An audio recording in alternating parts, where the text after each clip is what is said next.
নামাজ পড়েছেন, নামাজ পড়ার পরে আপনি সন্ধ্যায় বাসায় ফিরে আসলেন। বাসায় ফিরে আমরা কি করি? পরিবারকে সময় দিই না? ওখানে খাওয়া দাওয়া করি, গল্পগুজব করি, পরিবারকে সময় দিই।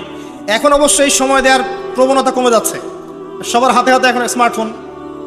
একটা বাসায় 10টা জগৎ, মানে একটা বাসায় 10টা মেম্বার, 10 জনের 10টা ফোন, 10টা আলাদা আলাদা পৃথিবী একটা বাসার মধ্যে।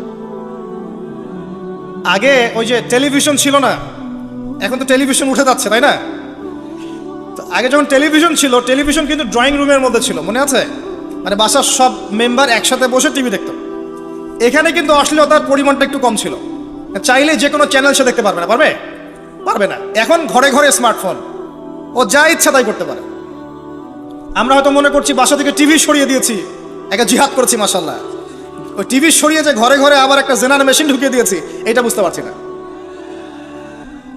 তো এই যে পরিবারকে সময় দেয়া, এটা কিন্তু ইবাদত।